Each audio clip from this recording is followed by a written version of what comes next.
I discovered my purpose on this earth and why Jake Hutchison was here when I was 18 years old. And I think it had been building up to this realization for a long time. But when I was 18, in my parents' driveway, in their front yard, something told me, God told me why I'm here and led me in the correct direction in my life. I had this immense feeling and understanding that my life was to be a sacrifice, and not sacrifice like shed blood or like throw something in the fire, but to I understood it as sacrifice that I might not be able to do everything I want to do. I have a lot of stuff to do that I'm called to do on this earth, and I have to live different than other people, or than I would just prefer to live if I had nothing to do. If that doesn't make sense, I can't just go party and drink every night and go screw off and do anything. Like I am here for a reason, and I have stuff to do, and I have to go live with intention daily, weekly, monthly, hourly to get towards that goal and to help the people I'm called to help. I knew I was special, and I knew I was going to be somebody from around the age of 14, 15 years old. I was already doing stuff, I was already working hard, and I was already getting a lot of positive affirmations from people I knew and outside people in the world for things I was doing and trying and just the way I carried myself, which I was born with, which God gave me and which my parents instilled in me, and I just carried all that out. I didn't choose any of that. I just kind of lived it in a good way. Now that I had this understanding of why I was here, later on in the next few years, I had a few key realizations of what I was to do with this. And again, I already knew this a little bit, but these were like very impactful moments that helped me understand. So I went to high school and middle school where it's half black, half white, half middle class, half poor, a few wealthy mixed in the middle. I have learned so much information has been bestowed upon me about life, about career, about relationships, about just morality and how to live how to live a good solid life on this earth. And I feel called to do something with that and spread that knowledge and instill it in these kids who, when we leave Edgewater High School, will never see each other again. We'll live completely opposite lives. My life, I'm very confident I'm going to have a great life. Their life might not be that great. A lot of poverty, a lot of struggle, a lot of not the best living situations on earth. And it's to none of their fault, some kids, and some kids make it their fault. But I feel like I have access to be able to go in and teach kids that are not going to get the same opportunity, all the things I've learned, introduce them connections that I've made, bring in people with crazy jobs that these kids didn't even know was a thing, didn't even know was possible. And it might be the most thing they love in the world, and they didn't even know they could have a career in it. But the career path is right here. They just have no idea, no access to the information, or they're not getting the information. People need help. Yes, you can claw your way out of anything. Yes, you can make something out of nothing. But a lot of people need a lot of help. And people are the ones that have to help them. So in 2018, when I had that realization, I was going in a great trajectory towards that, towards helping people online and in real life. And then around 2021, I got a job and I built a great career for myself. As my career went up, this understanding of who I was and why I was here kind of went down. I was learning all these new things and getting all these new experiences, but I was losing a ton of what made Jake Jake. Partly because the environment I was in, partly because I just kind of fell into this monotony of averageness and doing what everyone else does, which I despise. I hate it even, but I fell into it. And I'm just now bringing myself out months later, and it feels great. And I only knew I was because I started arguing with people. Anytime someone says something really negative, talks down about themselves, or speaks something in absolute truth that I know to not be absolute truth, I passionately argue with them and tell them why they're wrong. You cannot speak terribly to yourself. You cannot. You have to speak good to yourself. It's not fun to live a really negative life, to live life with a negative skew. And I'll tell you why. And I'll tell you how good it is to be positive if I hear someone doing that. And I forget the third thing I said, but something good about it. Something I said a lot when I started this job was, I can't do this, I can't do that. I got to be here for my kids. Someone would say, you want to go to Wendy's for lunch? No, dude, I got to be here for my grandkids. I'd be like, just get a salad. Dude, a Wendy's salad is not a healthy option. It's still Wendy's and it's terrible. I have stuff to do. I have a reason I'm on this earth. I cannot eat a certain way. I can't live a certain way that's going to take me off this earth sooner than I need to be. I have to be here for my kids, for my grandkids, for people who I'm called to be here for. And I'm getting back to that. And it feels so good to be back to like Jake and my purposefulness and just feeling like I'm doing great positive things and being positive and being around the best positive people. And I worked with a lot of great people, We just didn't have to do the best of the best in this business that I was in. But this is not my practice life. I'm on this earth for 100 years maybe, but I've been obese all my life. Probably not 100 years if we look at the facts. Maybe 80 years. Who knows how many years? Why would I spend any amount of time doing something that's not to the highest level I can? I have no interest in that. I want to work very hard. I want to exercise my brain as hard as I can and work and make the highest quality product that me and my team can. I have no interest in almost anything else. So now that I've gotten to a certain place in career and have a sort of a new trajectory I'm going on with this social media that you're watching now, something I've been planning for probably 10 years, I'm also aligning with the Jake I want to be. It's phenomenal. There's nothing better than having the trajectory of your life align with the trajectory of your purpose and why you're here on this earth at this time. This is not your practice life. It's something I said in this video, but it's something I've been saying a lot online on Instagram and TikTok. I learned it from Ben Baller. For years, I listened to Ben Baller's podcast called Behind the Baller, and he would end every episode with, "This is not your practice life." So profound. It's just one of the best sayings on earth, and it really hits you and centers you and brings you back to why you're here every time you hear it. It's not your practice life. That means you don't get another life. Once you expire, once your years run out, once you pass away, that was your chance on earth. At least in this body, with this brain. I don't know what you believe in. I don't know what I believe in sometimes. But I'm pretty sure this is not our practice life. Even if this does happen to be our practice life, because I don't know what's going to happen, you can still use that saying to do the most, to live the most of every day, to maximize your time on this earth and this lifetime.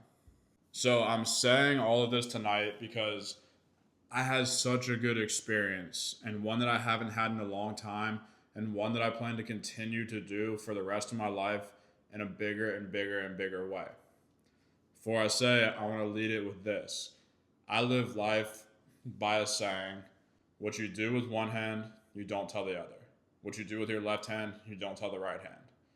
This was told to me by John Glenn of Ocala, and he described it as, when you do something good, you don't go and tell everybody. Do something with your left hand, you don't tell your right. You can just do, not you can, you should just do good things out of the kindness of your own heart and not feel a need to go tell a bunch of people or the wrong people what you did for the benefit of making yourself look good. If you're going to do something good, do it from your heart and don't expect any reciprocation from anyone else. You can tell your mom, you can tell your dad, you can tell your girlfriend, your boyfriend, your husband. You can tell some people, but don't do a good action, a good deed, something good for somebody with the goal of getting a thank you, a positive something from other people. You do it just to do it, and it's done. I'm going to break that rule tonight, but not for an adverse reason, because I think this video could be seen by a lot of people, and I think a lot of people should live like this and practice this in their everyday life. I'm making this video today off of pure inspiration and happiness and joy from an event that just took place. I went to Publix just now. I've had no money for a while. I came into some money today and I went to Publix to buy myself some good, clean groceries to eat this weekend. A bunch of fruits and veggies, dragon fruit, celery, kiwis, blueberries, blackberries. Just a bunch of good things that would nourish my body and make me feel fresh and good. When I got to the checkout, the cashier noticed the yellow dragon fruit I had and asked me about them. She said somebody else that week had told her how good they were for you and asked me about my experience with them. I told her I loved them and they're great, but they're really expensive. You kind of got to buy them at half off. She said her husband had cancer, a blood leukemia, I think she said. This was probably a 50 to 60-year-old, really nice looking Indian woman. Never met her, don't know her, know nothing about her, but we had a really good conversation. She was like a positive light, and she was really happy, had a great smile, and just had good energy on her. And I like that. I started to think about things I've seen lately about cancer with these new medicines people are taking. I don't know if it's real or not. I just keep seeing stuff about cancer on social media with very good results. So I told her, here, type your email in my phone and I'll send you some videos I've seen lately with people saying they've cured their cancer with certain things. I don't know them to be true, but I keep seeing this and I'd like to share this information with you. So she did. And then I kept thinking about more and more things I should tell her that I've learned over my life. So I'm going to send her a big email with all this stuff. I'm happy. I see one of my friends that I know who's working there. We exchange daps and conversation. I say goodbye and I leave. I get out to the car and I'm like, I have to buy her a dragon fruit, a yellow dragon fruit. So I go back in. And then I also remember these amazing Maine blueberries I've gotten that are so good for you. An Eastern doctor, a Chinese doctor told me to get them and use them in my smoothies, and they worked for me. So I was like, I have to get her a yellow dragon fruit because she has to try this, or she has to give it to her husband if she wants to. And then I have to get her these Maine blueberries as well. And the more I thought about it, I'm like, dude, she's 50 or 60 years old and her husband has leukemia. She probably does not want to be working as a checkout cashier at Publix right now at 10 p.m. on a Friday night. I don't know what her life is like again, but I can imagine at that age you want to be retired. You might want to be doing your own thing. I don't know what you'd want to be doing, but she might not want to be a cashier at Publix at 10 p.m. on a Friday. So I was like, this could be impactful. She might not get to try this dragon fruit. She might not get to try these berries. They're pretty expensive is where I'm going with this. I got the dragon fruit, got the berries, went back up. Luckily, it was still her and my friend at the checkout. I got them and I gave them to her and I said, here, I want you to try this. Have him try this. And she was like, dang, I was going to wait till they were buy one, get one free to get them. Because I told her these go on sale all the time. They're buy one, get one free. They're so expensive. It's $6 for one. But you can get them buy one, get one half off. And she said she was going to wait and buy one. I was like, perfect timing. I listened to myself. I had a calling in my head. I need to go back in Publix and get this for her and give it to her. And the calling was fulfilled or became true because she wanted to get one, but she was going to wait till they were buy one, get one half off. But what better time than the present? I had a little bit of money. I was able to give it to her, or not give it to her. I had a little bit of money. I was able to use it for good for this person who was in a not fun situation. Not very fun, but not fun situation. Her husband has blood cancer. That's terrible. Again, this is not something that you want to do and then go tell the internet, which is what I'm doing word for word, bar for bar right now. But this is something you should practice in your life. If you feel a calling to do something for somebody, you should not second guess it. Don't think about it too hard. Just do it. Realistically, if there was a financial advisor looking over the little bit of money I had right now, they would tell me that's a bad financial decision. But morally and lifically, and Jake on this earthically, that is the only decision, and that's happening because it is. And then you live your life that way, and you put a bunch of positive events and positive actions and interactions into the world, and your life just works out. You be a net positive person. Do more good than bad, and your life works out. And you also don't do that for any reason. You just do it. It's hard to live a good life. It's hard to live a bad life. I don't know if this is true because I've never experienced it, but people say nowadays, choose your hard. You want to live a good life or a bad life? It's kind of simple to live a good life. You just live by somewhat simple principles. Hard decisions, and it's hard to come to those simple principles and stick to them, but it's rather simple principles that you have to live by to have a good life and existence on this earth. A little recap. Listen to yourself. If you feel a calling, go for it. Explore options. Figure out what it takes for you to get there and how to do it. You might have rough patches. You might have times where you have to completely neglect it, completely forget about it, but I hope that you come back to it. Because if you have a calling for why you're here on earth and you disregard it, I don't know. That doesn't seem like a great option. And in the book The Alchemist, they say, Paulo Coelho says, the author of that book, that if you disregard your personal legend while you're here on earth, your heart will stop talking to you. That day in my parents' driveway in 2018, when I was 18, my heart called to me and said, "You are here on this earth for a person. You are a sacrifice, and your life has to be lived different. You can't just go out and do whatever you want. You are living for a purpose, and from now on, you're doing things to help others." If I didn't listen that day, my heart, my body, my mind might have kept telling me that for a while, for years even. But if I continued to not listen, that message would have got weaker and weaker and weaker in my heart, and eventually would have stopped telling me. And if you have a personal legend, if you're called to do something on this earth in this lifetime, which is not your practice life, and you don't follow it, I don't believe your life will be very good. And I think you'll regret it for the rest of your life. My advice to leave you on would be, if you feel called to do something, do it and do it now. And don't stop. Even if it gets hard, even if you have rough patches, you can't stop. You're here for that reason, and nobody else is. Listen to your heart and do more good than you do bad. Do simple good things for people and do big good things for people. But also take care of yourself, because you cannot do good for others if you don't take care of yourself. If I didn't make that money today, I couldn't have done anything for this lady. I wouldn't have been in that Publix talking to that lady.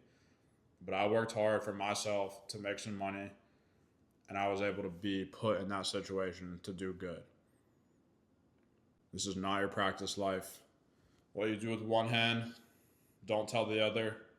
Live a good life and listen to your heart, your God, your personal calling, whatever's in your chest, pounding, squeezing your chest.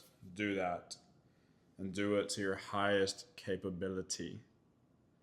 It's good for you.